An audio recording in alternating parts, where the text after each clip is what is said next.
Alright guys, let's go for one more Stark analysis, and this time we're going to analyze the games for third place of Only Cup tournament between Tatoh and Jordan. So we have two players of S tier playing here on this tournament, trying to reach out to third place. Both have lost in their semifinals, but they are still great players. They just had very difficult sets versus opponents that in the present moment were playing better, and now they face each other here in a set of land maps. Starting here with Arabia, and we have a different matchup here. Tatoh is playing as Turks, while Jordan's playing with Chinese. I would say in the past and in many cases that this would be a civilization win in favor of the Chinese. They are a much more complete civilization, especially to play this map. They start with extra villagers, and as you can see here, after Jordan finished to make this view, he will have a 2 villager lead over Tatoh. And Tatoh doesn't have loom, right? So this villager lead will follow up until feudal age. By the time Jordan Tatoh makes the loom, he will still be able to reach feudal with this 2 villager advantage. So he's going to be one step ahead. He has a very complete tech tree as Chinese and a lot of economical upgrades.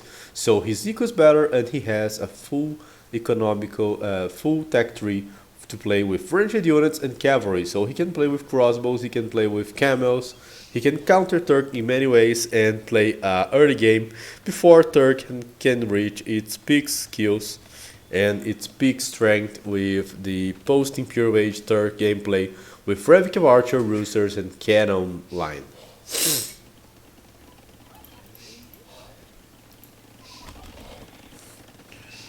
Tatoh is playing here with only 3 on the lumber camp, which indicates that he's either going for a very fast man-at-arm up or, in most cases, scouts.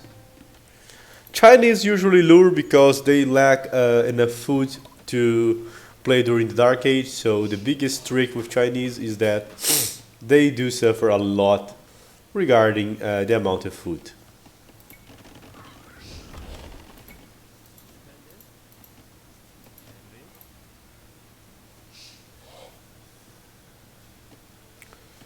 So far so good, there was no lure here for Tatoh. He's still struggling to find his resources. There are 2 sheep here that he hasn't found yet. Now he'll find them together with the deers.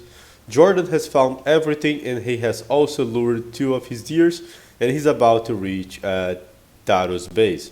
So that's a better start for Jordan for sure.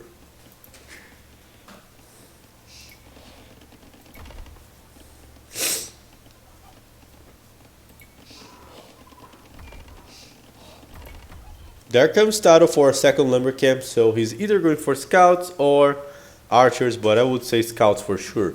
The Turkish scouts gain already +1 armor and for age here. +1, sorry, +1? Yeah, +1 armor. So they are more resistant to archers and arrow fire, which makes them quite strong and makes their rooster line very effective versus arbalest and so on.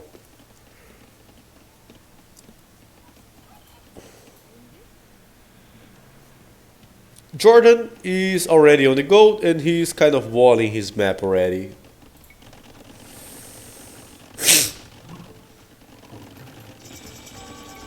We have here archer range for Jordan, who's walling parts of his map. Stable for Tatoh, who intends to play with Scout. The 2 view advantage that I told you guys about in the early game still prevails there. Let me move my face here. Much better.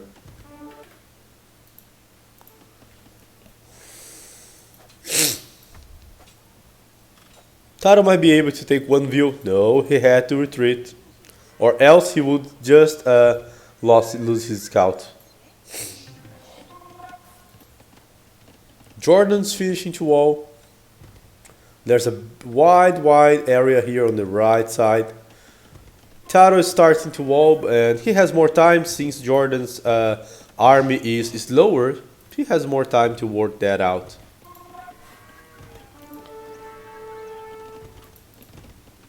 We have both players. Oh, sorry, not Jordan, but we have Tatoh with horse collar and double beat axe. We can see by the amount of food in his farms.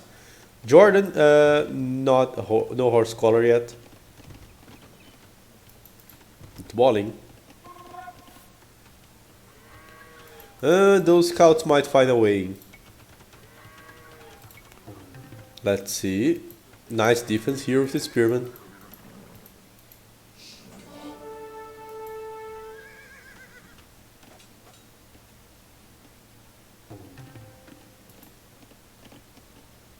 Jordan's trying to find an attack there, but it's very difficult since his opponent is walled already.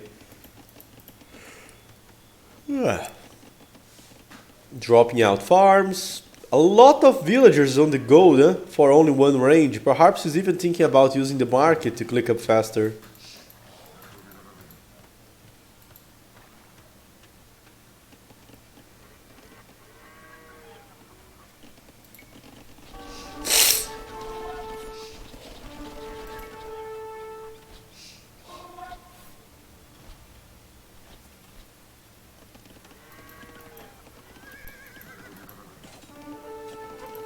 Nice defense here from Jordan with his spearman.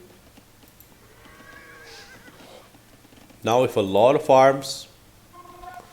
Tatoh has messed up a lot of units here, but was forced to move his wood line thanks to these archers on his wood line. One interesting thing here, guys, is that take notice that Jordan has no blacksmith, so he's punishing Tatoh here without even making fletching. Tatoh didn't went for skirmisher, so Jordan didn't even go for fletching. He could punish the wood line here even without the fletching. He's now bringing more army.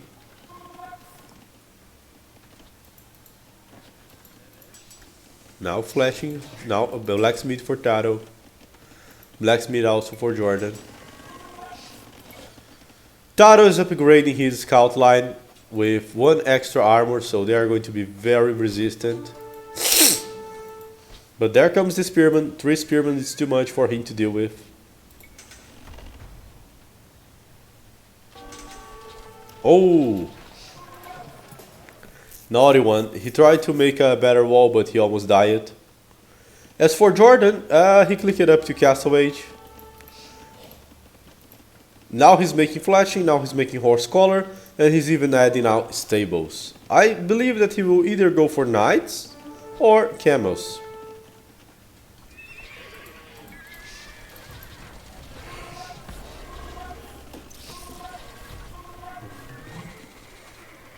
Wide battle going on here, and Tatoh just cleans out his opponent's army here with a big mass of scouts. Those scouts have 2+2 armor, so they are very strong and resistant to ranged units. As resistant as a knight would be, of course with less HP, but still, in matters of armor, they are quite resistant. But here comes the problem. Despite having no crossbowmen, and crossbowmen is what Tatoh was expecting, those towers are placed, especially this one in the front, in a way to stop crossbows. But look at that, camels are on his eco, and he will have to deal with the camels using a few spearmen and of course the scouts. And Jordan meanwhile is just developing his own economy, adding extra TCs.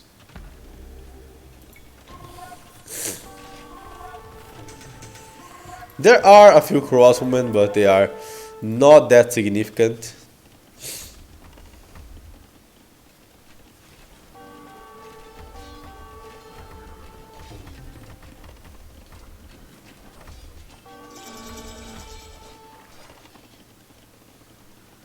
A lot of idle time here on Tatoh's base due to the knight and camel riders, even without upgrades, so One thing that I'm noticing is that players are not just blindly going for upgrades. They're saying, hey man, I can do the damage without needing the upgrade. And instead of that, I can just open up an eco advantage. I like that. Light cavalry sniping off the crossbows in the middle of the map.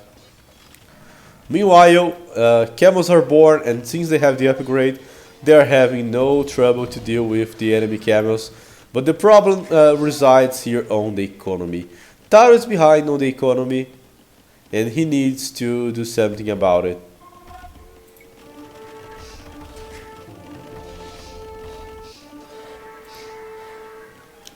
Jordan has a solid defense here. He remade his palisade. He's making another TC. His map is quite difficult to place TCs, guys.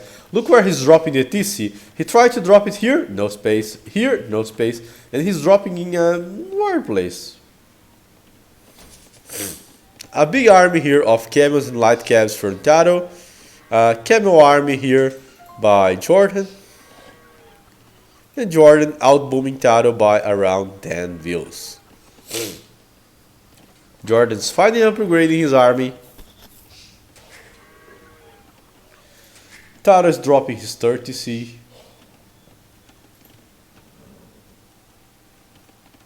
And he has to move very carefully, because if he goes inside of the camel, he will just lose everything here in the blink of an eye.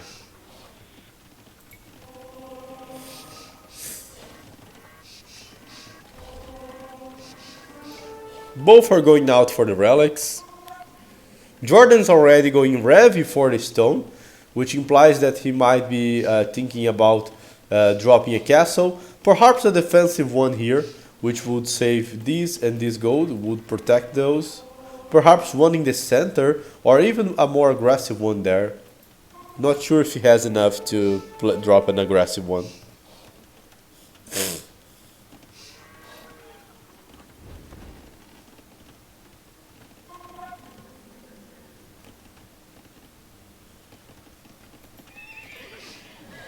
Tatoh dropping more stables, same for Jordan.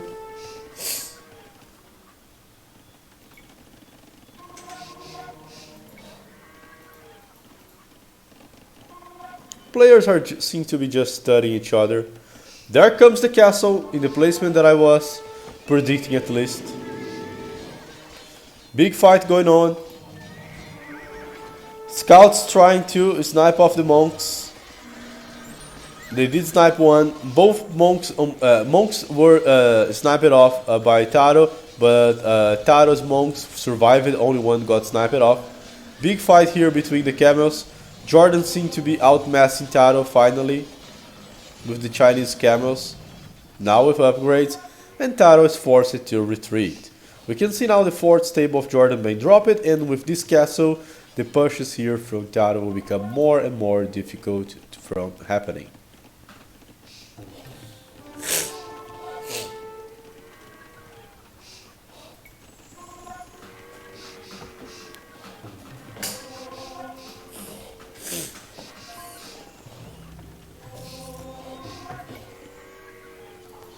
There seems to be a second castle coming over here for Jordan.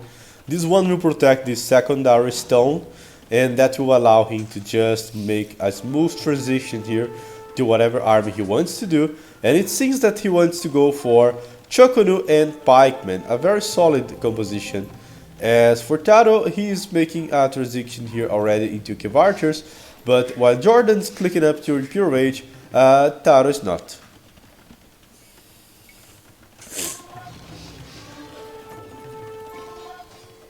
A very nice defensive touch here by Jordan, adding houses on the left side, even blocking it with a small stone wall tile, blocking the access to the left side.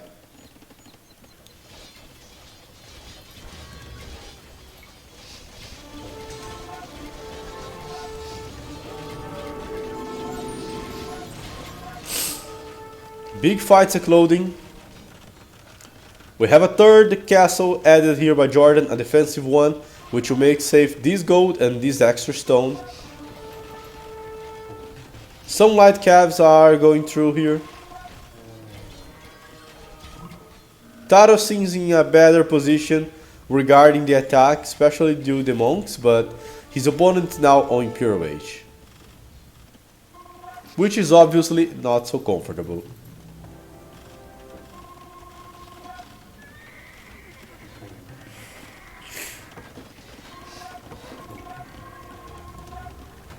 Pikeman, Chokunu, he's upgrading Bracer, of course. One extra range and attack for Chokunu is quite welcome. Jordan's already pushing the castle. No resources being denied here for Jordan so far.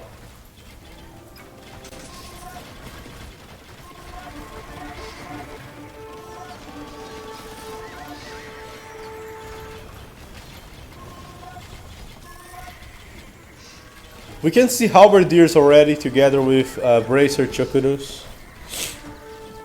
And they are just cleaning up the ranks.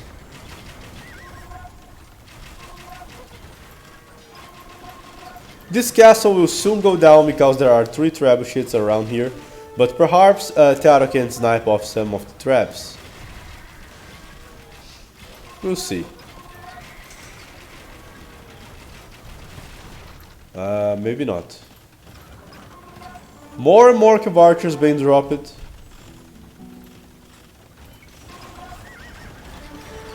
He's also on his own weight in pure age. Now we can see light cavalry and halbs together with Chokunu. A 3-way army composition here by Jordan. They're not fully upgraded. The light cavalry lack both attack and armor. The halberdier lack the last attack, but now they are being upgraded. The Chokunu are only now being upgraded with Tumbling, and they do have chemistry, but they do not have the armors.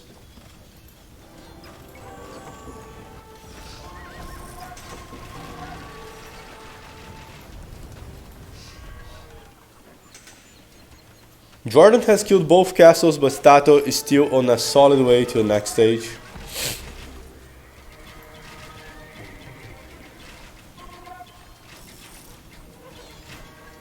Whoa.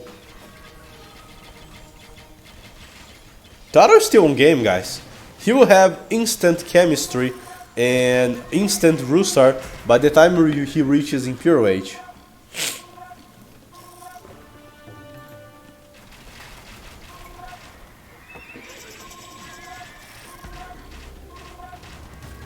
But there comes Jordan with the push. His halberdiers now have all the armors. Tatoh is upgrading Revi Cav Archer. He's also upgrading the armor from his own Cav Archers. We can see Rocketry being upgraded now by Jordan. That will add a lot to the strength of his own Chokunu.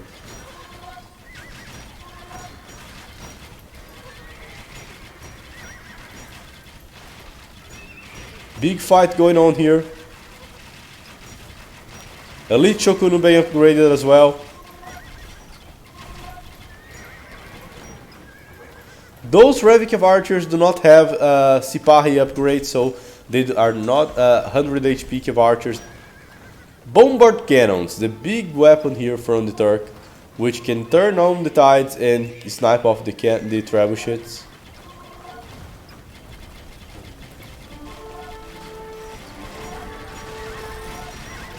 All the trebuchets were killed, but Tatoh is losing a lot of buildings to the push from Jordan. He also had his 3rd Golden Eye and his relics killed.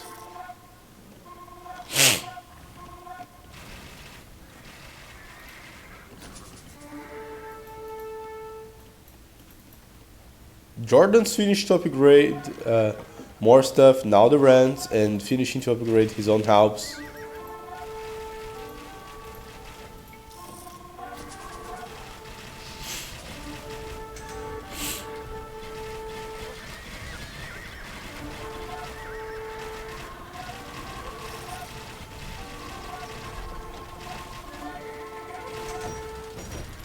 There comes the runs. Whoa. Jordan's even eating the extra goats here.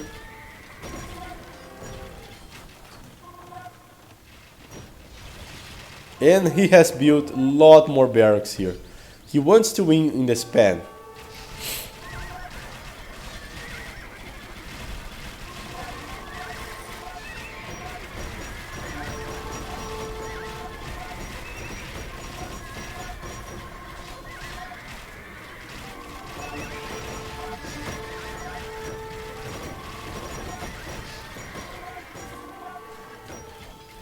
In the direct confrontation, the roosters can absorb too much damage, and that allows the Cav archers enough time to clean up everything. Now we have the third way army working out here, so with some light cavs trying to push this castle.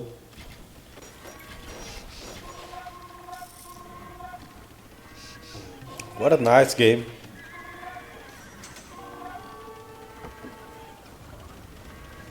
Big push from Jordan. Yeah, this castle will hardly be saved. Yeah, castle is down. Cav archers are assuming a more aggressive stance.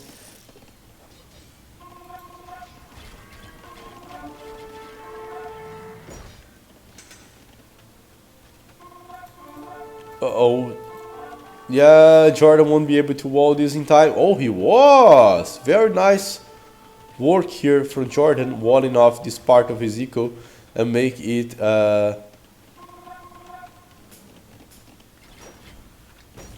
protected from the rooster raidings.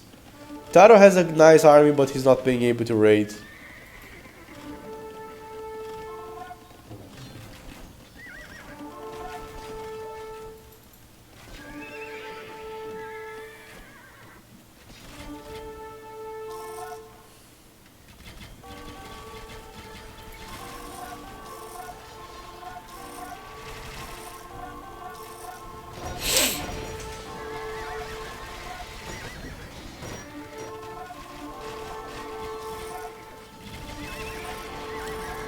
We can see a big push here from Tatoh on the left side. Using the bombard cannons, he was able to kill the castle. But he's getting pushed on the center by Chokunu's runs and helps, and he might even lose some farms and the TC.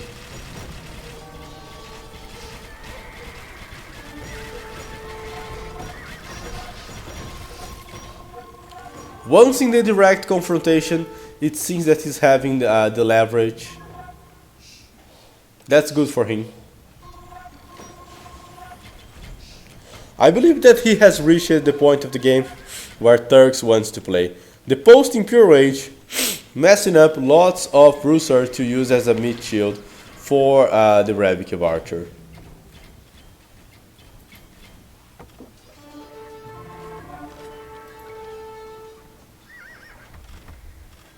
He's raiding on stop, using his mobility that Jordan lack, so he does have mobility while his opponent doesn't have.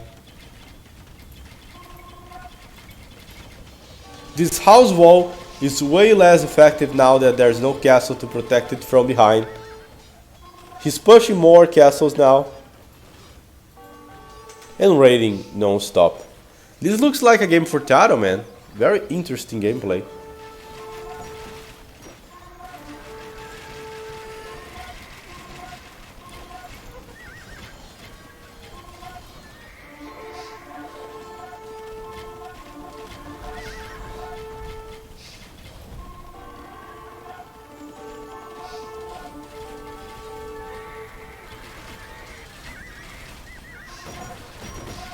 Jordan's trying to go for a big push. His plan here is to push on the TCs and farms to stop the food collection from Tatoh. He relies too much on the rooster, so if he can push straight into his economy and stop his food from being collected, he might even win that. That's a bold move, but meanwhile he's also losing lots on his base. He has only 73 views at the moment, but a huge military.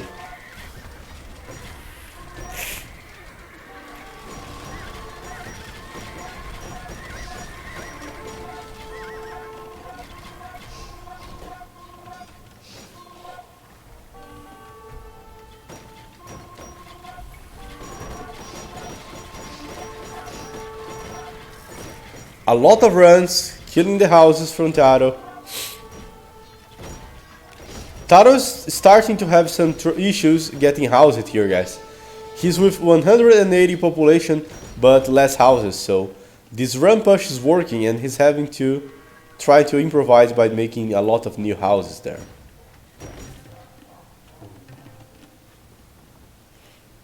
The problem is, as time goes by, gold is limited and Jordan is not able to keep up with the army quality that Tatoh is keeping.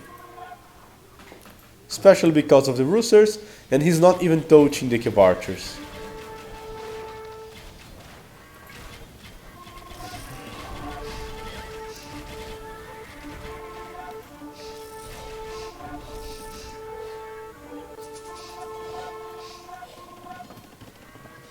The ratings are not stopping. The mobility is truly hurting Jordan. He comes for another push. All the farms from Tatoh are exposed, and that's the win condition for Jordan, and he probably realizes that. But meanwhile, look at that. Tatoh pushing. He seizes the opportunity and is killing more castles.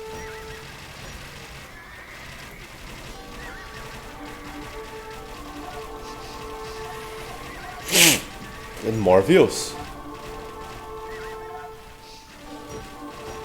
Oh my god, look at the amount of views dying here.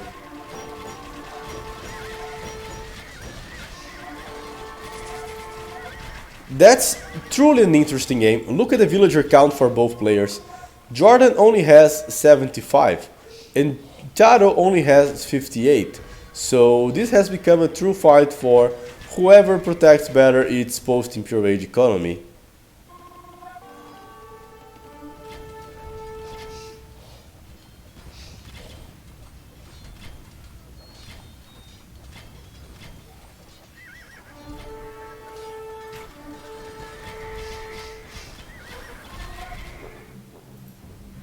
And Tatoh resigns. He probably thought with himself, man, I cannot keep up with this game having like only 19 farmers here. I won't be able to keep spamming roosters, and I was trying to develop here on the top corner, but Jordan has 3 corners and I only have 1. As for Jordan, let's take a look on his eco. Despite his low economy, he had 43 on the food. Both were very injured, but Jordan's superior map control proved to be the key to the victory. That was like a close game. I thought that it was going to be one more one-sided in favor of the Chinese. I was positively surprised. I will get some mad for my nose and having difficulty to breathe before we advance into the next game.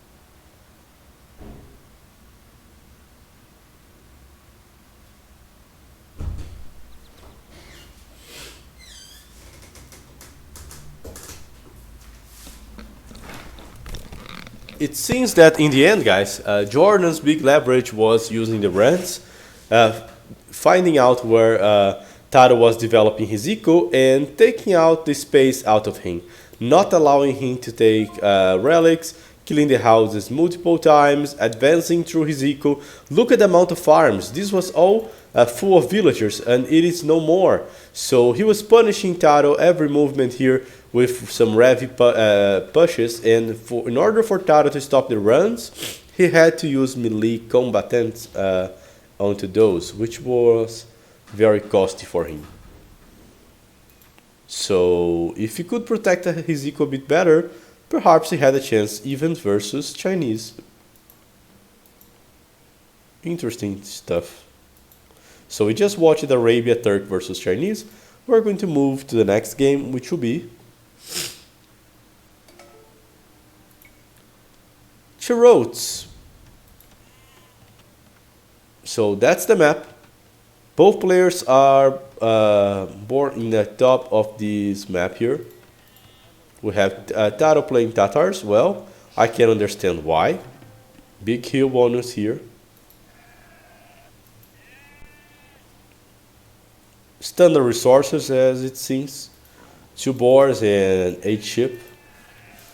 And it also seems that he will try to use the elevation as his leverage.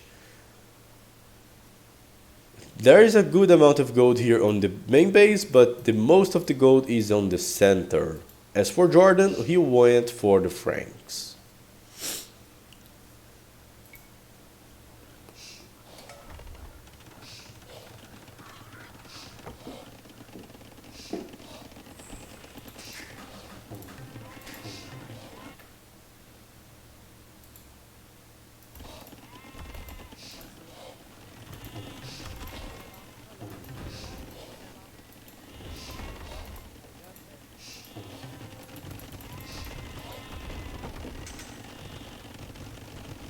Okay, so Tatoh is going for a full wall here. Population 21 up and a full wall mode. While Jordan is going up a bit faster to the next stage and seems to be bringing villagers forward.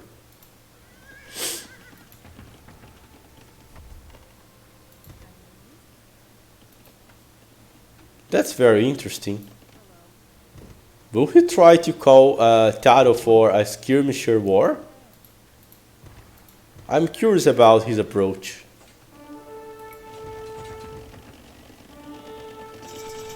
Uh-oh. He's just trying to drop a tower there. He stopped it.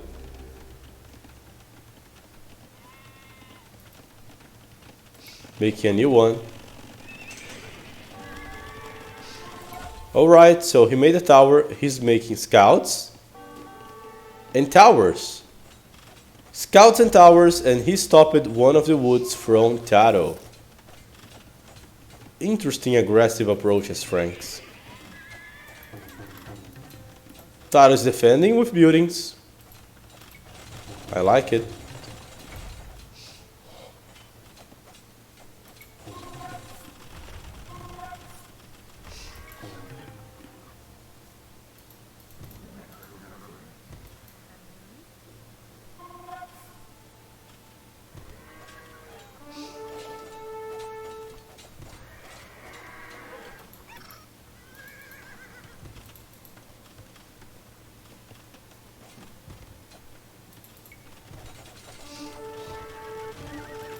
Another tower countered by an enemy tower.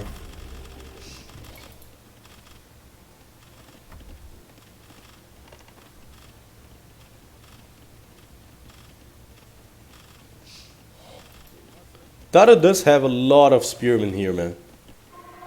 While Jordan is developing his eco, now adding an archer range and going for the gold, so he might try transition into archers. That's very unusual.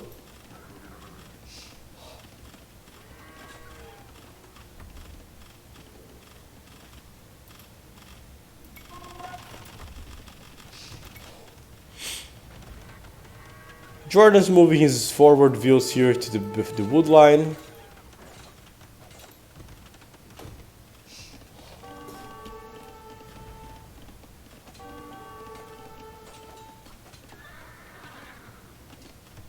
Oh, he lost the scouts.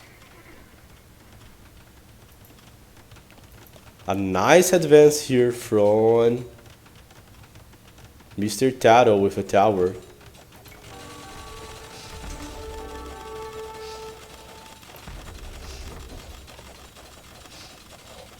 And all the views are dead. So a good defense from Tatoh, but Jordan's already on the way to Castle Age and he has now 8 archers coming to attack Tatoh.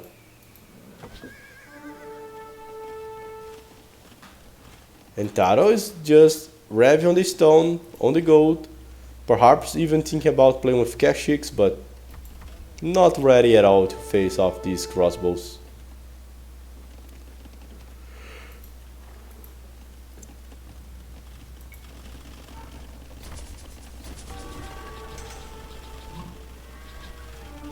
Jordan goes for the next stage. He's walking around with the crossbows. He's trying to find an opportunity to push his opponent. There's no army capable of defending from those crossbows so far. Jordan has added new TCs to boom, so he's fighting now with 3 TCs. He's booming with 3 TCs while also trying to raid with the crossbows. Tatoh is defending while booming with 2 TCs.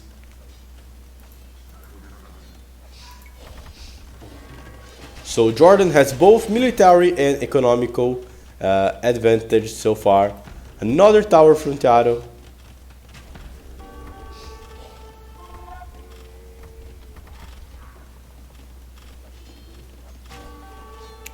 What a nice aggression here. Placing his army under the tower. This shall force Tatoh to either build a new tower here, but he's already idling a lot of his opponent's eco, man. Look how much idle and how much investments Tatoh's having to make onto the economy, while Jordan's just there, without any trouble, booming.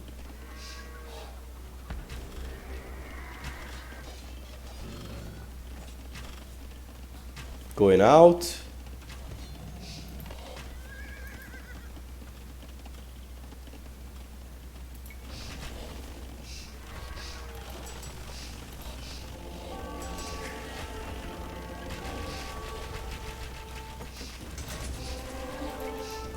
Finally a siege workshop, and Jordan's coming here with a castle to dominate the center. So the center belongs to Jordan so far. Tatoh is going for a defensive castle. New stables for Jordan, who's going already to the Imperial Age.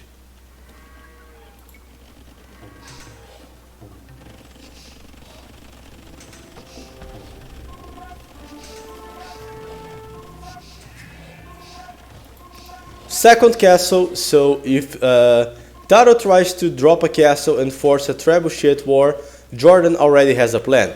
2 castles to start dropping trebuchets and the knights to go there and snipe off the enemy trebs. Kashyyyks are walking around, but Jordan is already on the next stage. He still has a few crossbows. Knights for the raiding, crossbows to also kill views. Kashyyyks are coming to raid him.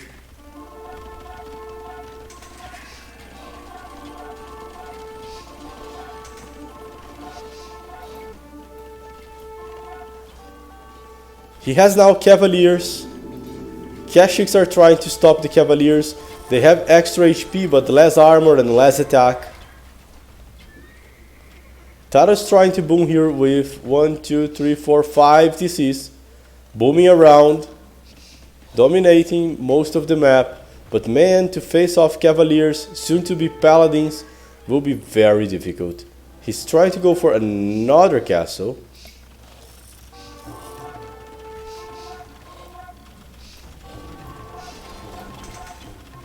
While Jordan's just advancing with paladins and Tatoh realizes that, man, I cannot stop paladins, really, come on, I'm dead. And Jordan was just eating all the gold here and he could keep spamming paladins for like forever. Those paladins were not yet fully upgraded, they still lacked the last armor and the attack, but Jordan now had 2 blacksmiths and he was producing it. Very well played by Jordan. A very aggressive approach here with the towers following up the scouts. The transition into crossbows to allow him some pressure while also booming was very surprising. I was honestly expecting Tatoh to go for Cav Archers during Castle Age or something like that, for him to have the pressure power during Castle Age. I was surprised that he didn't do that, because Tatars are quite effective in doing that, especially considering that they have free tumbling.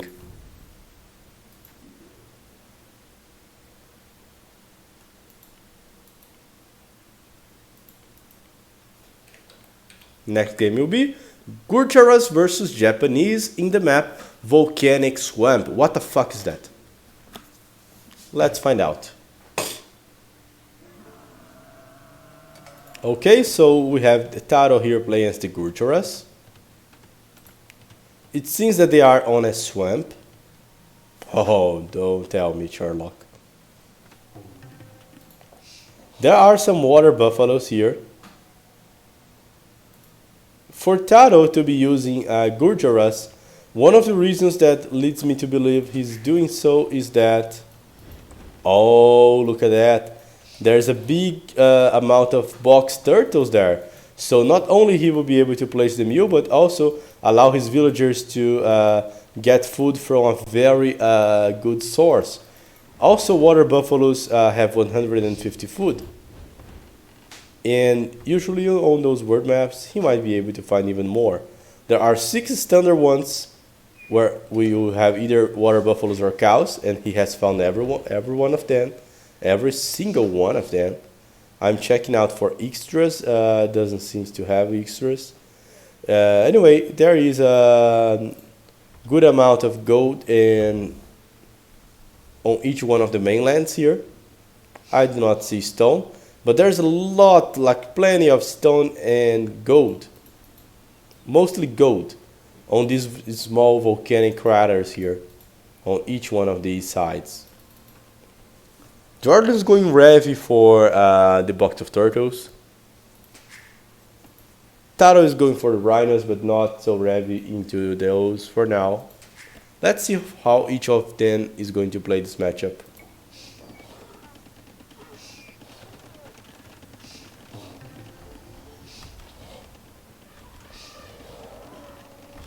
Second boar eaten by Tatoh. Usually, guys, Gurjaras have to, in regular maps such as Arabia, Gurjaras have to lure a lot.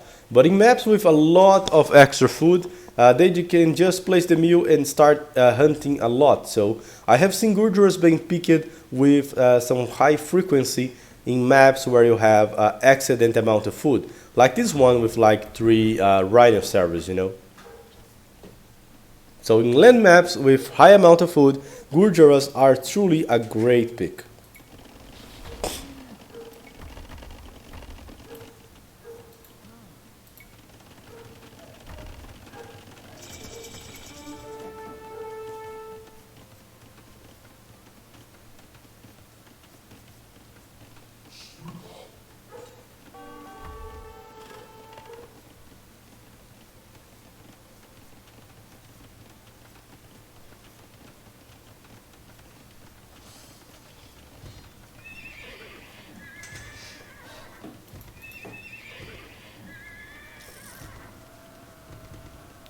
Anyway, there comes Jordan with 4 men-at-arms.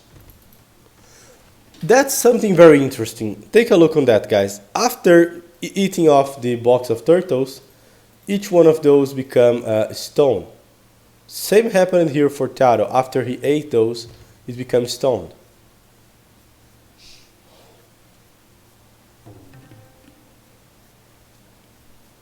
There comes Jordan advancing over that. And he is killing the meal from the Gurjaras. I'm in favor of that approach.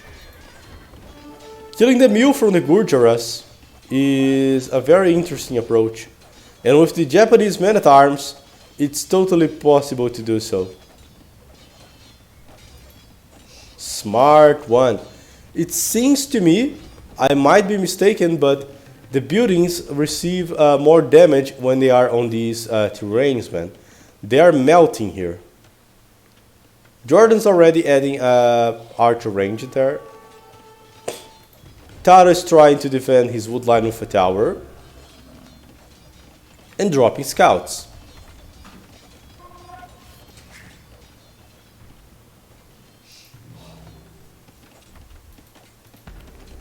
Ouch! Jordan's now hitting the tower. And he has even some spearmen. Man, this looks like very good for Jordan. Open up with scouts was probably not the best idea here for Tatoh.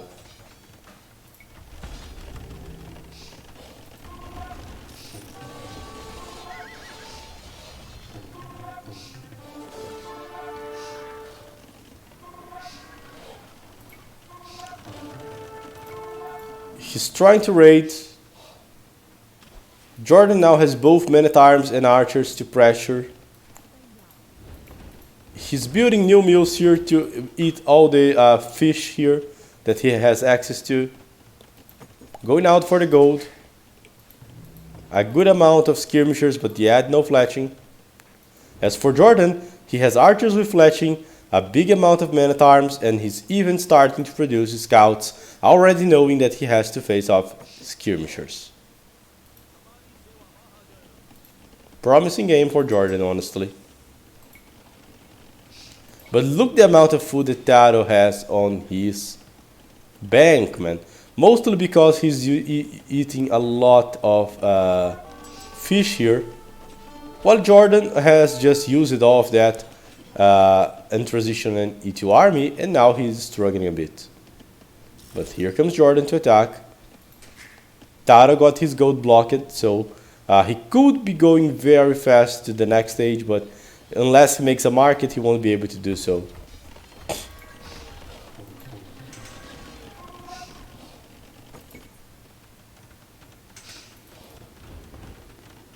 What the fuck?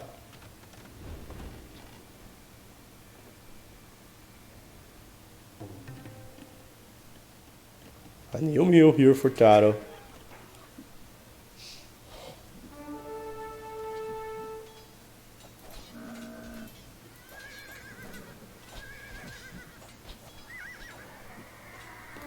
Some nice micro here from Tatoh trying to flee away. But he has lots of views that might die.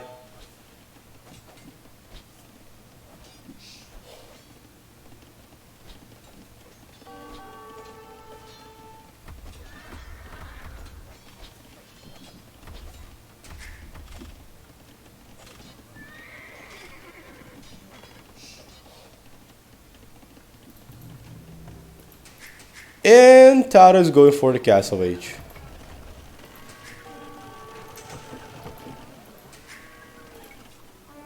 Jordan still pressuring. Also going for the Castle Age.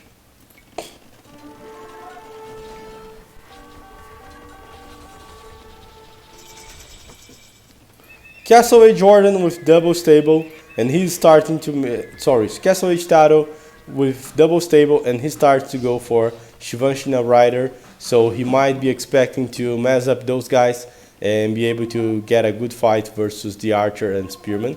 He's also dropping a Siege Workshop, perhaps to add like a Scorpion and kill off the Spearman.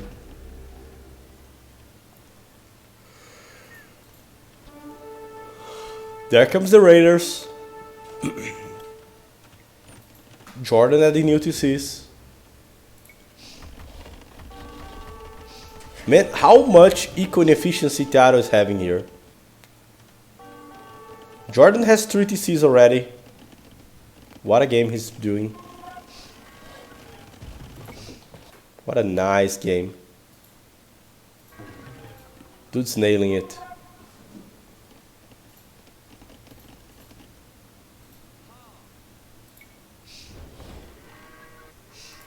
Some siege advancing, some Shivanshina Rider as well, Monastery being dropped.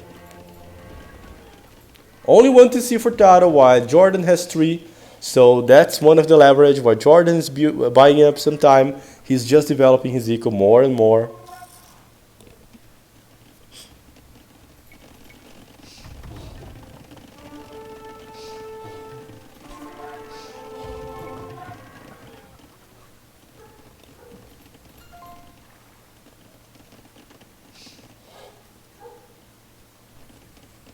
Jordan is now upgrading pikemen and making a few knights.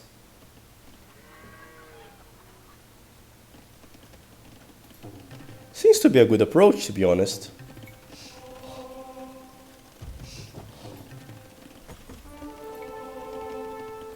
Oh, there are the pikemen. The Shivanshina Rider are not finding any kills here on Jordan's base. But there comes the siege. And perhaps with some siege, he might have enough pressure on his opponent.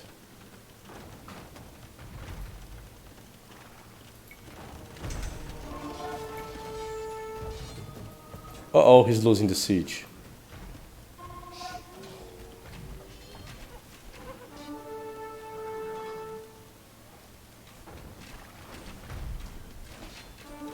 Yeah, not the best use of the siege.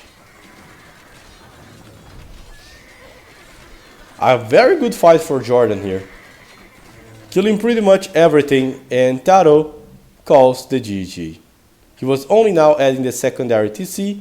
Jordan was able to defend, add enough pikemen, and with pikemen and crossbows, and once again guys, he wasn't over abusing of the upgrades. He didn't even make bodkin arrow. He was playing with only +1 crossbows, and his pikemen only have one of each upgrade. He was able to pick up the fight, outpull his opponent, add more stables to start dropping off knights, and fight versus his opponent using a combination of a few crossbows, a big mass of pikemen, and a few knights. Well played by Jordan. GG.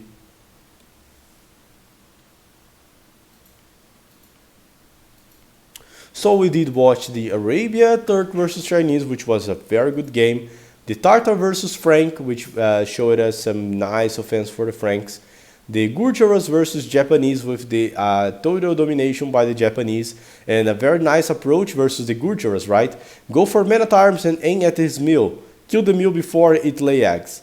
And now, before we go for the next game, I'm gonna get some refill on the coffee. Be right back.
Alright, so we have Winter's Clearing and Burgundians versus Teutons. This looks like some kind of arena or closed map kind of game for those civs, huh? Ah, I knew it. Look at that. We have a huge wall here, huh? What the fuck is that? City wall. Alright, so we have the city wall there. And we have villagers eating.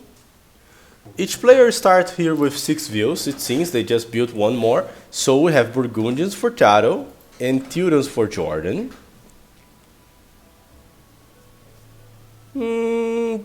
Okay.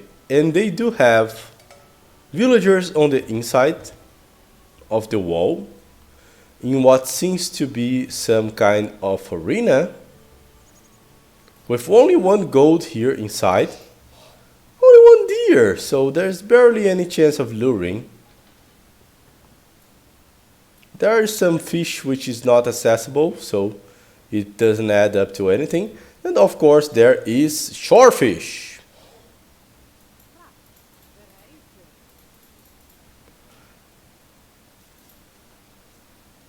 Uh-oh, this map is also very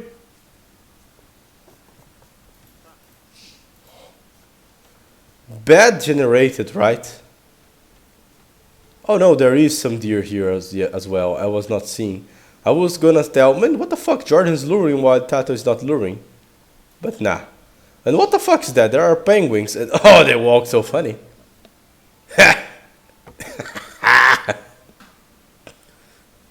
Okay. Oh, sorry guys, I just got myself going on. And there are, of course, 5 relics. And it seems that all the 5 relics are on the center here. So whoever's get the leverage here on the early castle will seize all the relics for himself. I'm not so comfortable with the deers, man. Look at that. Tatoh had this one deer generated there, while Jordan had all the deers inside, so word one. I would say that perhaps even adding some militia was an option, but if you add a militia or if you try to do so, your score would tell that, and it would be very easy to just go there and wall your villagers here. I'm not sure if this was wallable though.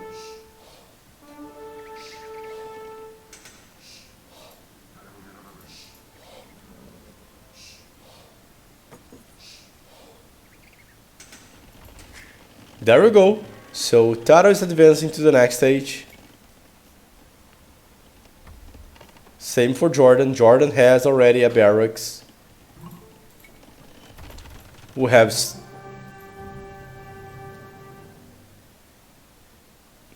since I don't have stone on my base, so admin restart. What the fuck are we? I'm losing my time here, man. Crap game. So sorry for that, dudes. Not my fault that they try to put some clown stuff here. Clown stuff, guys, sorry.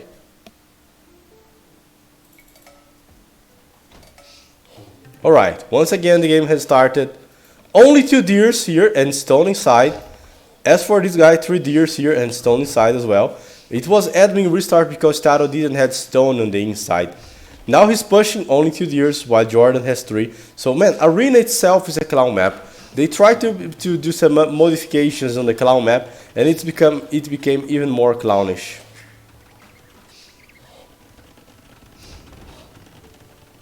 What can I tell you about it? That's ridiculous.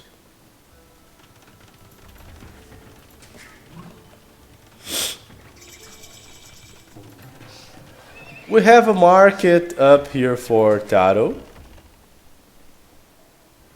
Market and stable. He has built his stable on the outside.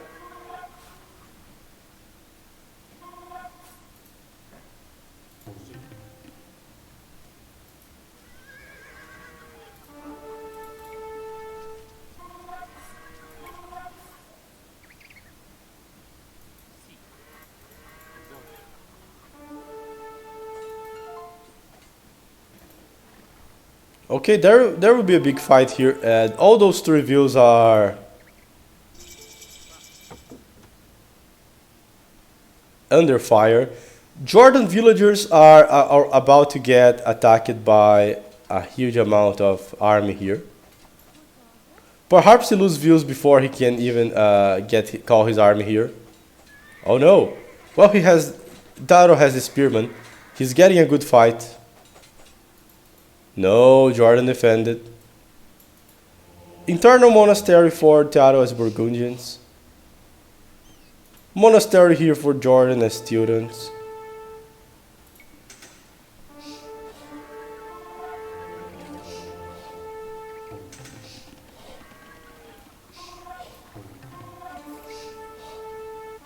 What the fuck? We have a lot of spearmen, light cavalry, and they are going out for the relics.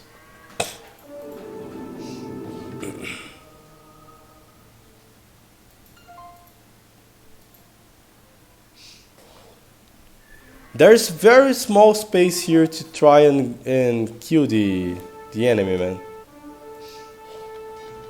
Oh my goodness, what a monk snipe here by by Tatoh. He sniped 2 monks.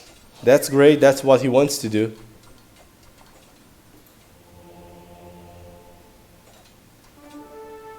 But he's losing his stuff meanwhile. Booming to TCs, Jordan with only 1.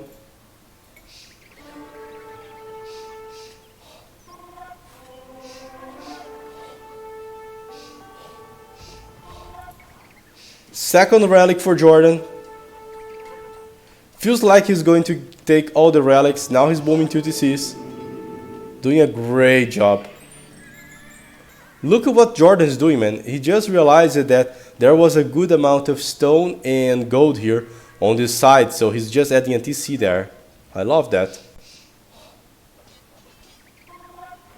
He's trying to get 1 relic, but he might get sniped out by the scouts.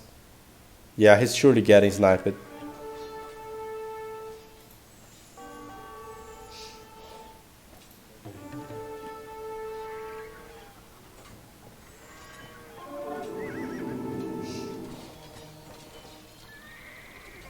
Okay, a good snipe also for Tatoh killing 3 monks. Both have been sniped, still 2 relics in favor of Jordan. 2 relics to 1. A lot of spearmen here on the center. 3 TCs for Jordan, 3 TCs for Tatoh, who's already adding a university.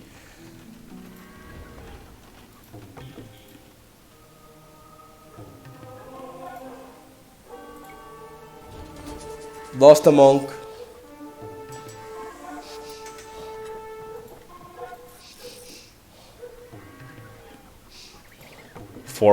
Three relics in favor of Jordan.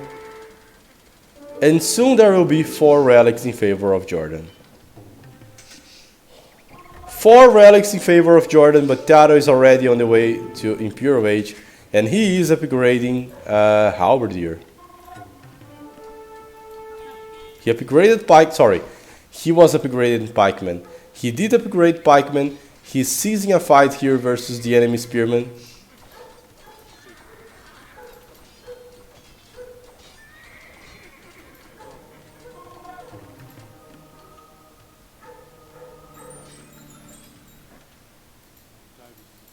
Yeah, he's doing a good job. I believe that he will just upgrade chemistry and try to go for hand cannoneer and bombard cannon before Jordan can go for anything else here. That's probably the best approach for Burgundian. No, another barracks.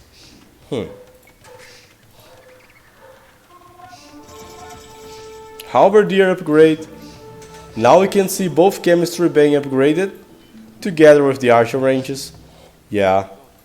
Whenever we had these fights in the past, guys, before the new patches, like let's say Arabia, you have 2 knight civs such as Persians and Franks. The game would usually go like, man, those are knight civs, but if you play with halberdiers, that's a natural counter to the knights.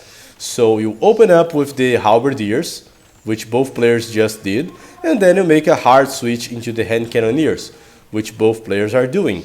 But this is actually favorable to the Burgundian since their gunpowder units receive extra 25% attack.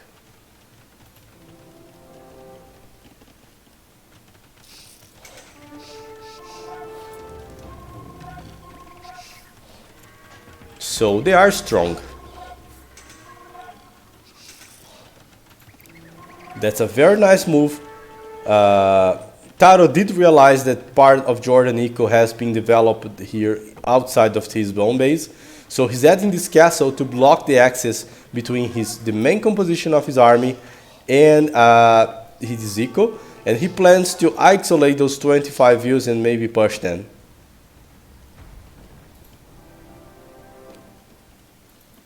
Both players are showing off their hand cannoneers.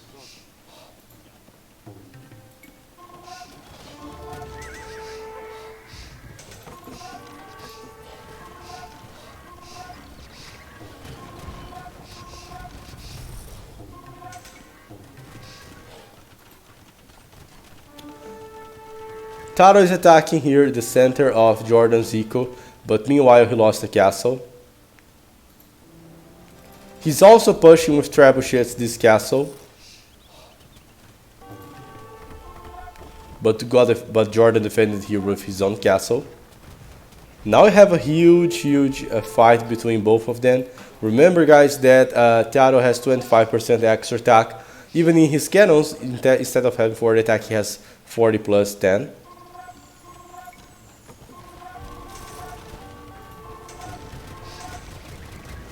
A nice move by Jordan here, killing off all the buildings he can. Forcing Tatoh to make new buildings, new castle and so on.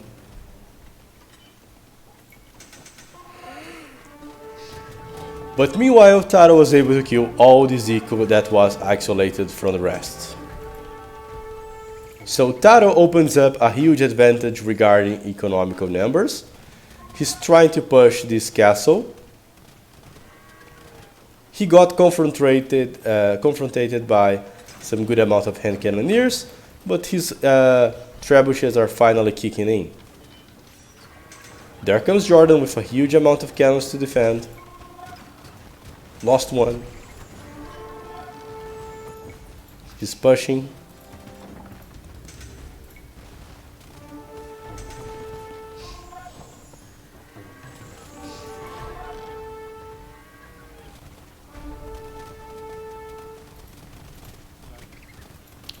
They're fighting here in the center. This fight looks good for Tatoh. And oh, that's right, Burgundian do have Bracer, guys.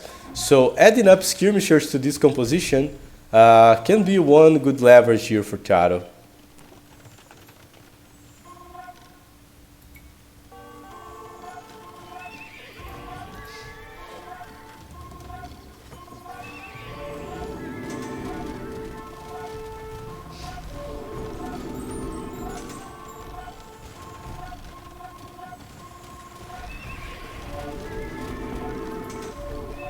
A lot of skirmishers and monks.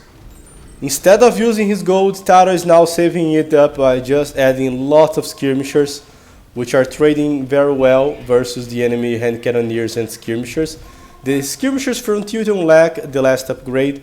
They are not yet fully upgraded. And oh, Tatoh is actually transitioning here into paladins. Quite interesting.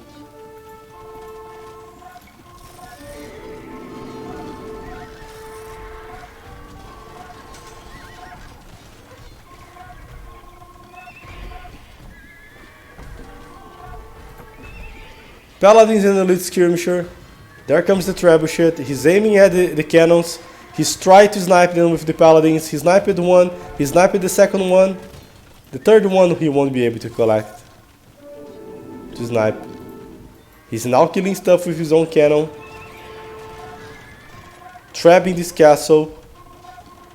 Jordan's defending with halberdiers and hand cannoneers.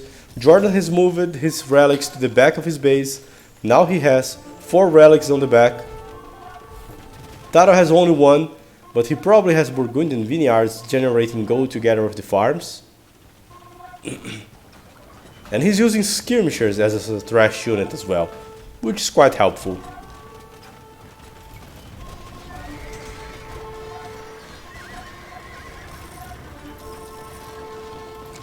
He's using his own cannons to push, together with the trebuchets.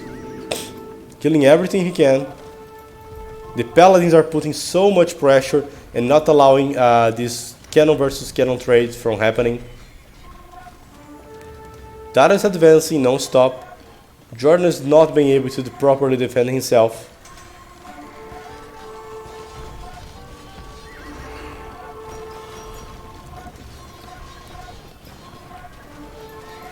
He's aiming at the monastery. Paladins floating the eco.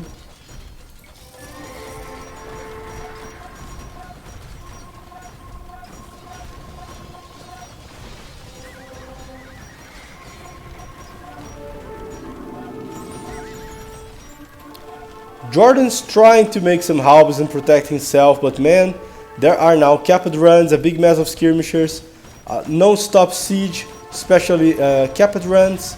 skirmishers, trebuchets, everything at once attacking.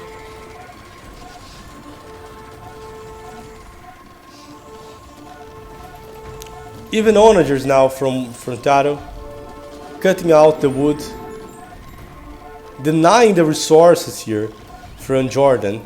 He's just saying, okay man, I'm just gonna cut the wood so that you won't have resources to it. Annoying, man. With this map control, he's eating all the extras. Jordan's getting limited to a very small portion of the map.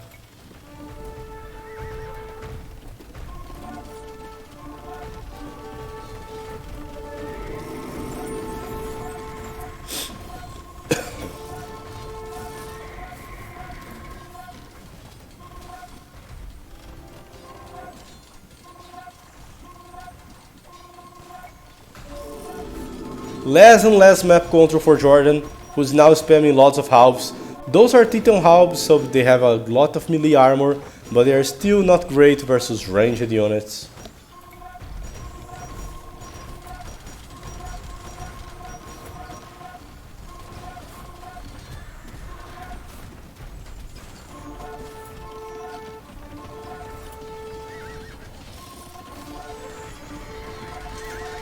Tatoh tried to go for the wood line but got blocked. He's now switching back to Russars, which are way cheaper since the gold is starting to go down. His only goal here is to raid.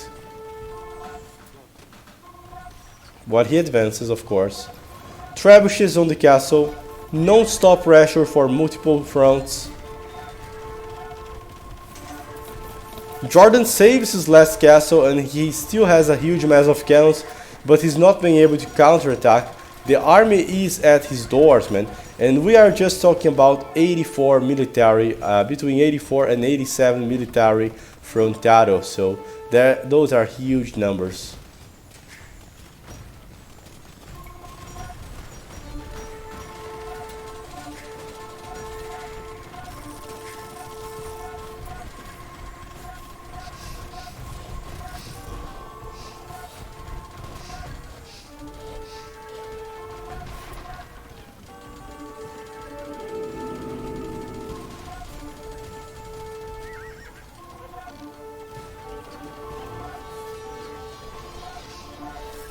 Man, that's bad.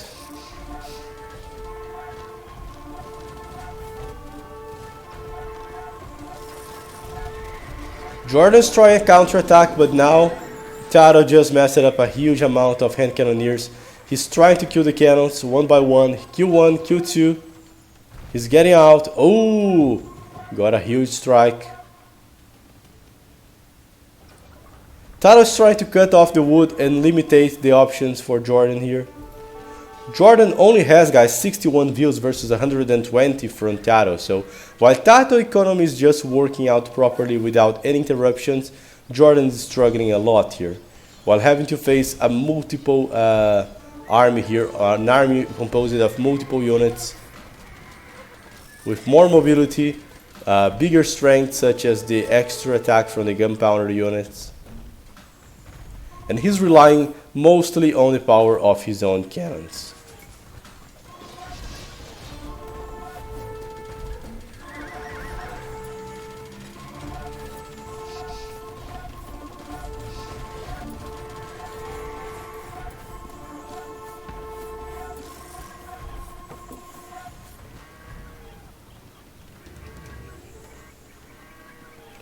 He's complaining about the space. So Tatoh is indeed having some nice job here. In the Arabia game, guys, both players were very balanced, but in the end it felt like Jordan was winning because he was being able to pressure more and holding more map control.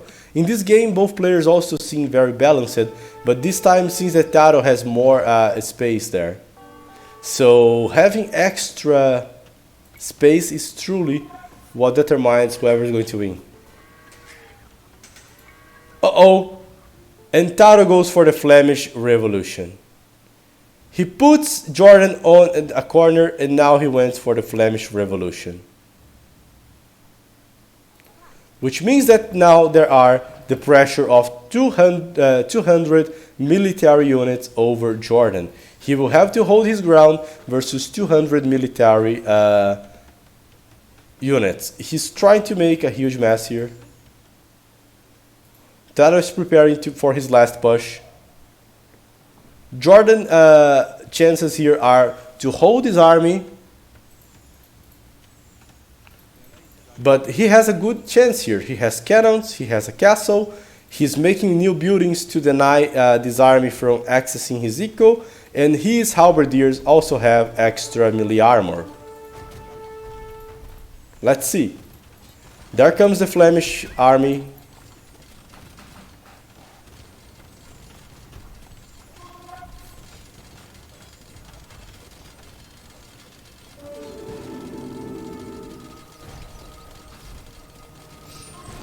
He converted one cannon.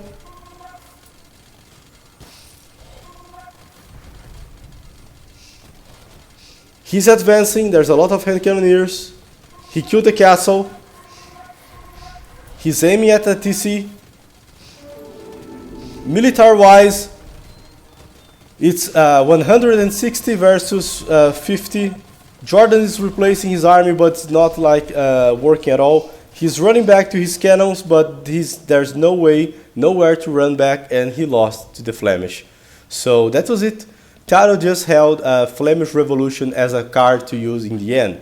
He just built his advantage, built it, until he was able to just Flemish out his way into the win.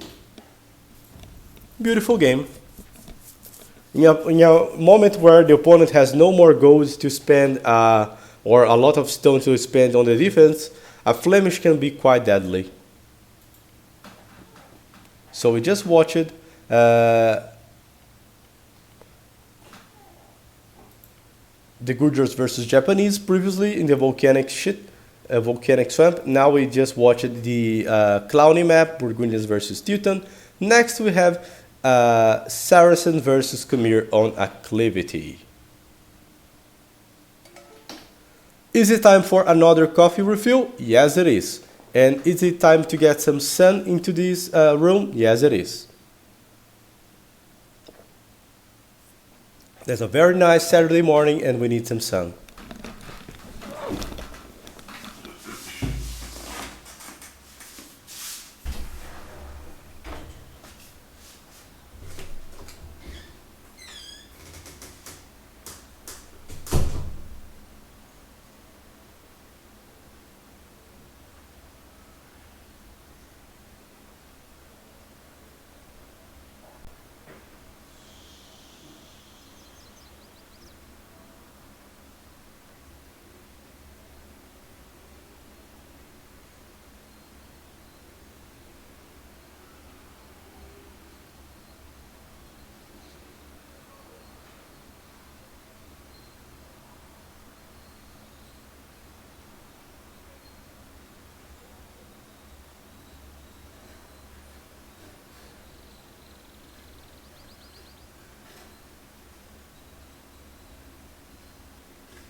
Here I am once again, guys, to do it, to analyze, and we have here Acclivity.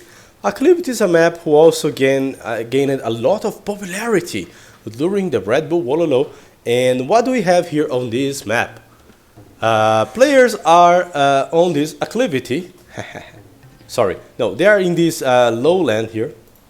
Lowland's another map, but they are in this lower part of the map, which is sometimes easier to wall, such it is in Jordan's case.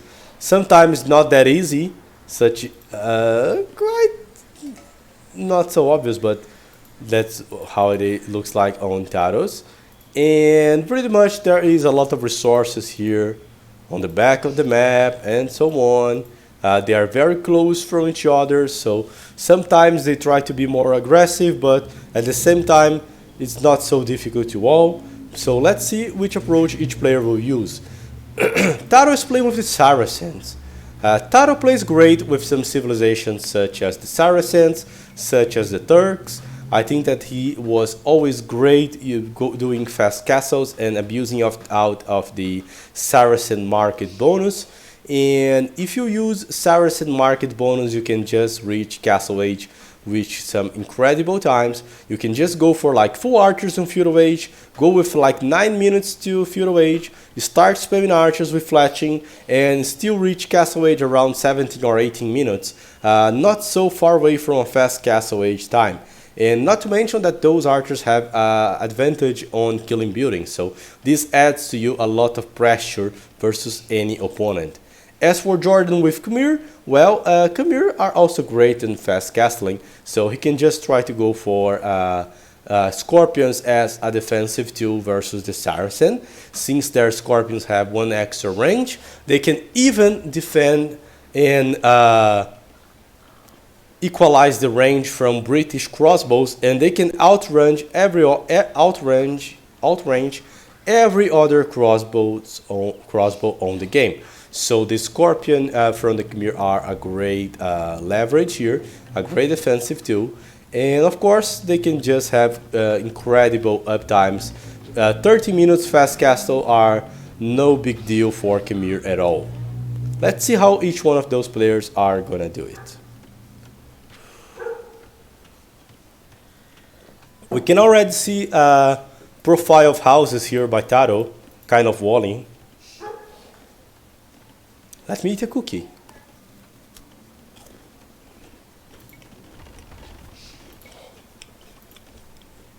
Both players were luring. Jordan lured just one and went out for scouting. Tatoh is luring, trying to lure a few more.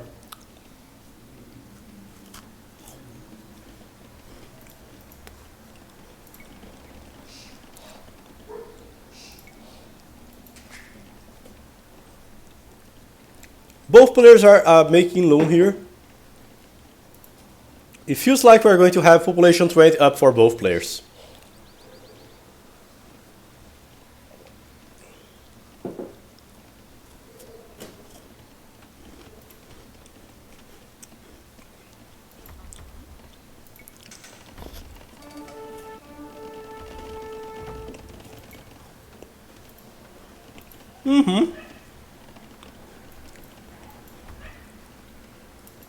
Alright guys, population 20 up for both players.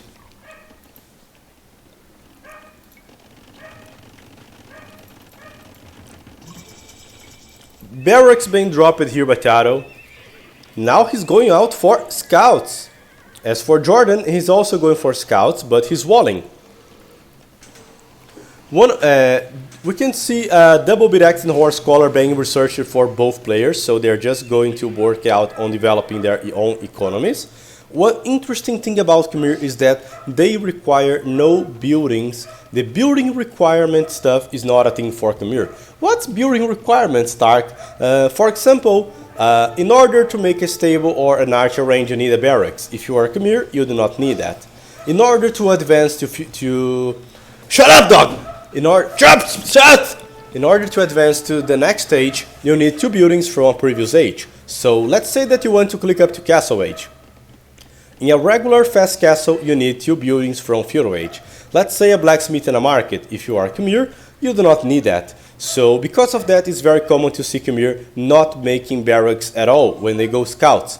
But the big issue that comes together with that is that they usually have no access to spearmen to the— oh my god! Fuck! Fucking dog. The big issue is that together with that, they have no spearmen to defend themselves.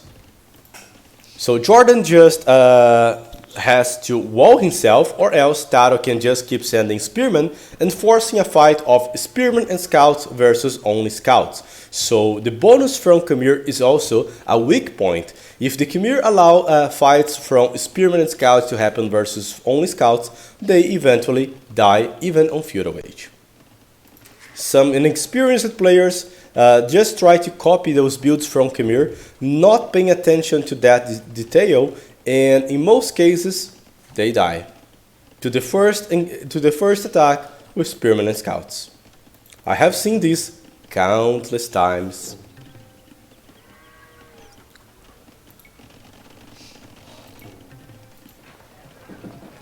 We just had a minimal amount of scouts being made by each player, like only two scouts, and then they just invested a lot into farms.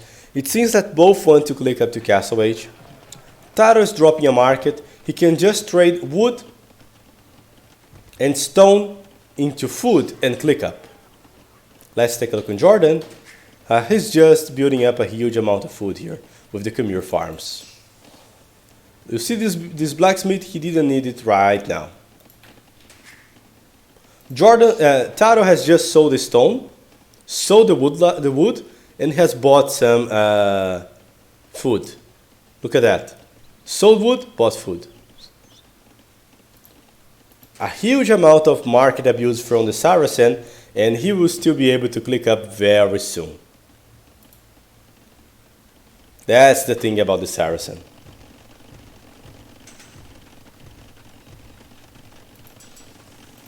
And he's dropping another stable.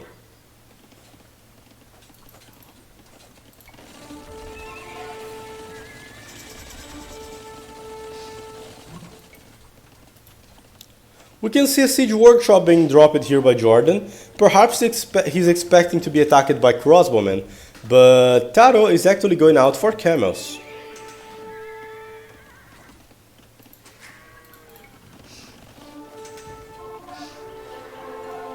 He's collecting the relics. Right now he's just using his scouts and camels to kill the scouts and camels from Jordan and try to get a leverage by taking out the relics. He got one, he got two. He's got the third one. Conversion. Scorpions were not so useful here on the fight versus camels and monks. Both players only have one to see. Tatoh has just now bought extra stone and is making the second and the third one, and he is collecting the relics. He has 3 already.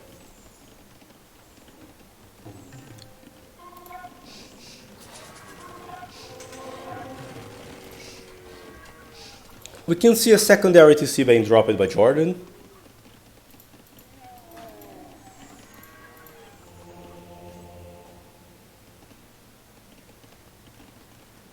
This relic surely belongs to Jordan, man.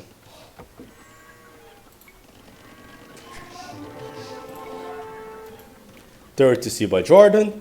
Tatoh seems to be ahead on the booming.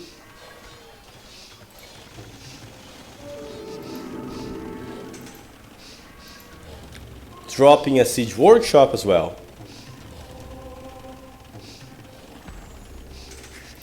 I love that. That's something that I see high level players doing quite often, and I believe that this makes a huge difference, and I do not see lower level players doing it every time. Outposts. He's pushing the enemy, but he does have an outpost, and look at that. Thanks to the outpost, he's able to know when the enemy is going to attack him with a mangonel, so he can react to that. And that's a huge boost to his game. See? So using the outpost when you are pushing is great. We have 4 TCs here for Tatoh, and he's heavy on the stone. He will soon be able to drop a castle. I think that he can even drop a castle there. Or maybe here. I don't know. Yeah. He's coming for a more conservative castle. Nice, he killed another mangonel. Big fight going on. Let's take a look on this fight. Jordan has added a secondary unit to his composition. He has added here the pikemen. Pikemen which counter the camels. And he also has like 6 monks on the back. So that's a very risky fight for Tatoh. But meanwhile, Tatoh has mangonels which can deal a lot of damage on the units, and he has 12 villagers building the castle.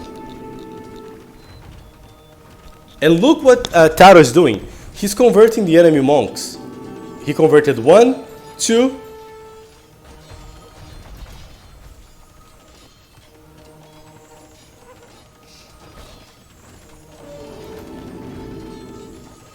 The run's going down.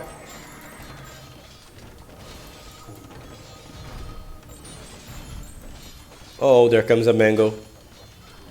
Mangonels are going down for Tatoh. He seems to be losing the fight, but since he brings like 12 views, the castle goes up. So despite losing the fight, he's still in a comfortable position. Killing the enemy siege. This army has just pushed here to the back of the hill, so it will be under arrow fire for quite long. Even if the enemy pushes his army away, there's still plenty of time for him to kill it.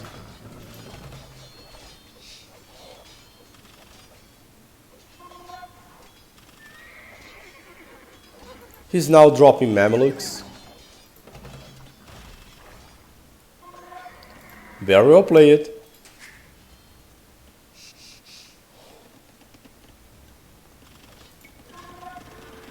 This castle is quite annoying, man.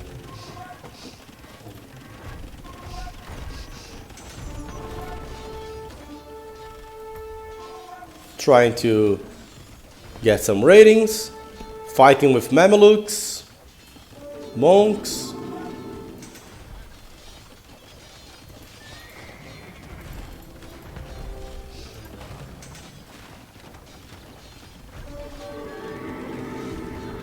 Jordan's trying to push the castle, but he's just wielding a mangonel here and he's using it to kill the Rans.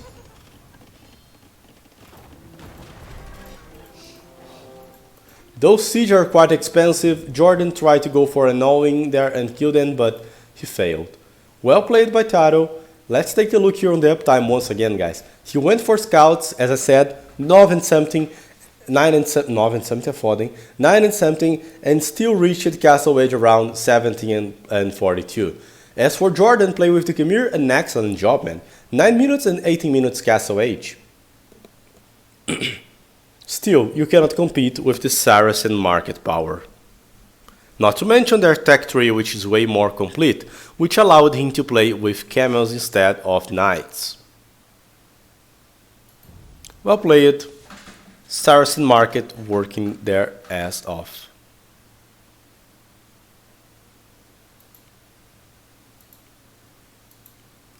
Next we have here Magyars versus Mayans on Rabub.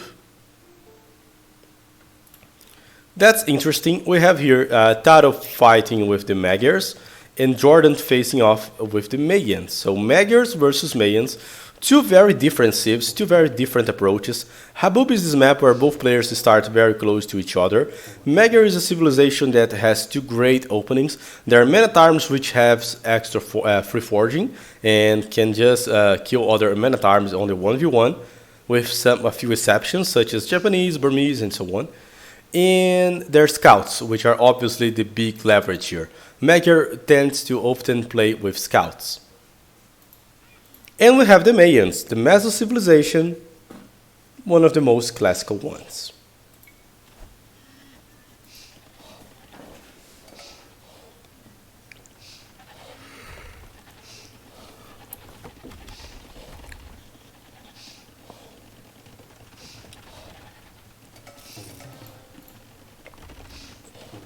That's very interesting. It seems that Jordan has already started to play by walling the space between both of them. It's like he's saying, hey man, I'm not gonna give this guy this raiding game, you know. He will have to come from the sides because I'm just walling the front. Sorry, I'm not into this bullshit. Tatoh is going for a population 20 up. Plenty of ships on his TC because he lured. Jordan's coming for a population 22. There comes the stable.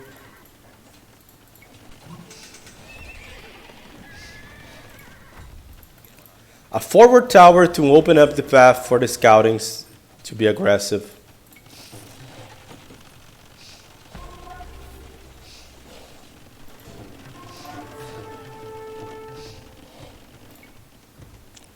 Jordan's defending while trying to make some archers. Blacksmith dropped here by him.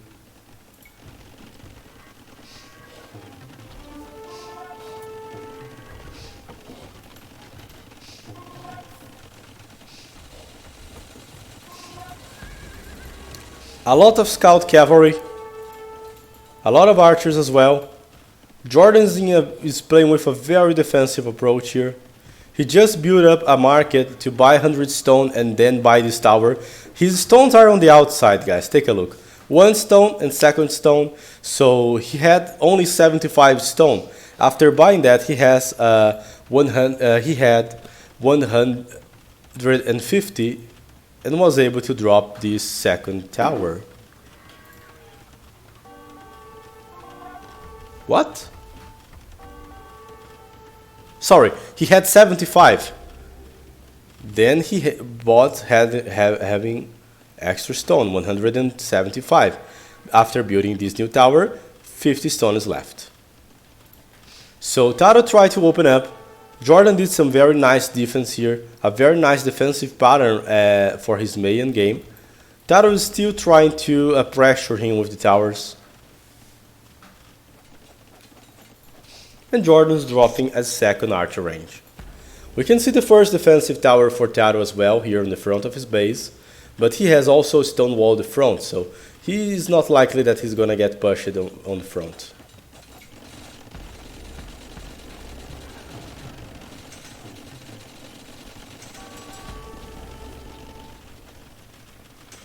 Both players are advancing. Jordan has killed 2 towers here.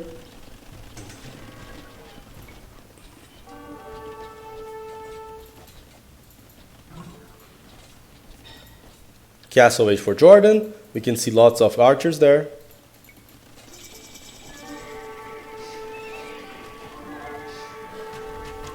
Crossbowman tried to snipe off something. Easily countered by the Magyar Knights. A back TC here for Jordan. Defensive Mangonel. Aggressive Siege Workshop for Tatoh. We could say it's defensive, but man, look at the distance here. He's gonna use this for aggression, but Jordan's clearly just bringing it here to try and bring down this tower. 2nd TC for Jordan, no 2nd TC for Tatoh.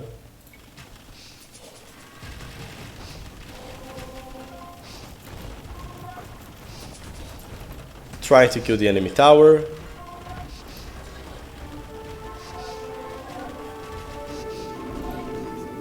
Killed it, finally.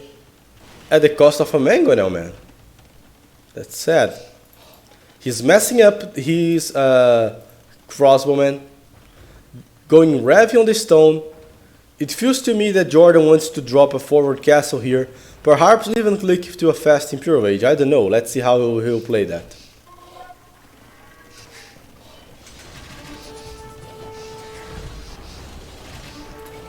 More like a defensive castle.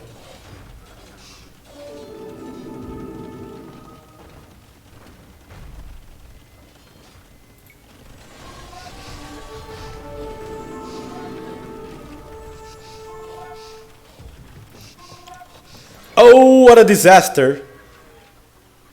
Jordan tried to drop a TC here but got spotted by these lots of knights. Now he's making the 3rd TC here on the right side. Tatoh is booming 4 TCs already.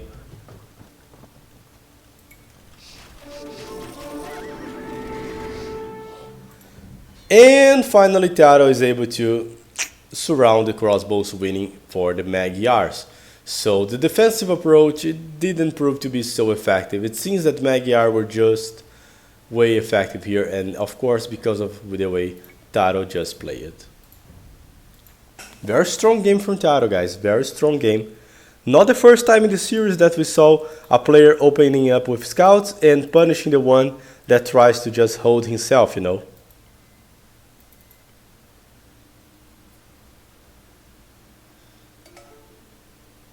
Sacred Springs is the next map. We have here Huns opening for Tatoh and an Hindustanis for Jordan. That's interesting. Huns, well, quite known for us. Hindustanis, cheaper views, but they do not collect faster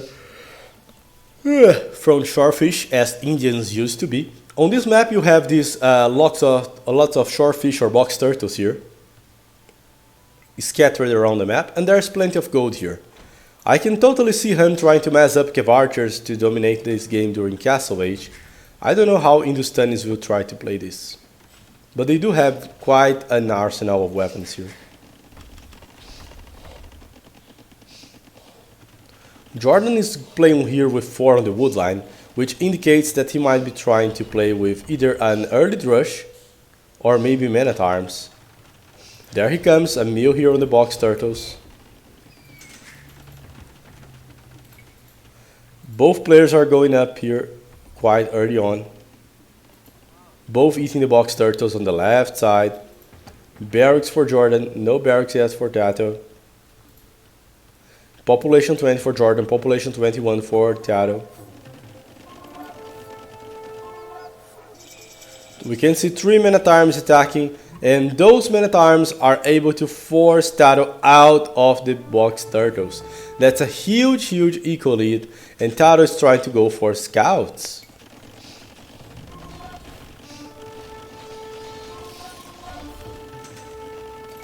The follow-up to those men-at-arms seems to be archers. Jordan's even making some defensive spearmen here, while massing archers. Tatoh is trying to go for the stone already. He has moved his villagers to the top pound here. He's getting fish on both top and bottom pound. Jordan's trying to seize to make an attack there. Uh-oh, he's gonna run once again.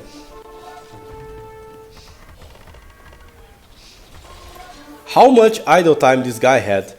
Anyway, we have a 3rd mill here by Tatoh. 4th mill as well, and he made a tower, so he's betting like full on the left pound here as his source of food. While Jordan is just messing up farms already around his TC. The scouts are not finding any good target here. There's plenty of spearmen and archers in favor of Jordan. Meanwhile, Tatoh is eating his buildings. He killed the lumber camp, the mining camp, now he's killing the blacksmith. A big fight explodes. Tatoh has now upgraded his scouts with both bloodlines and +1 defense. And very similar to what happened in the Arabia game, he has added now a secondary stable, and he has cleaned up the feudal age army with a full mass of scouts. As for Jordan, he's going up for the next stage while adding a stable. Upgrading bloodline, secondary stable. And he resigns because there would be Hindustani camels there that he wasn't able to hold. So it seems that the men-at-arm approach proved itself to be way more effective, since he was able to deliver Tatoh out of the fish and cause way too much idle time. It seemed to me that Tatoh was doing a good job, but in fact it was not like that. He was just getting a lot of idle time in his eco, and Jordan was the one doing a great job. Is the next game game between... The next game is already from other series, so this episode of st4rk Analysis ends here. Bye bye!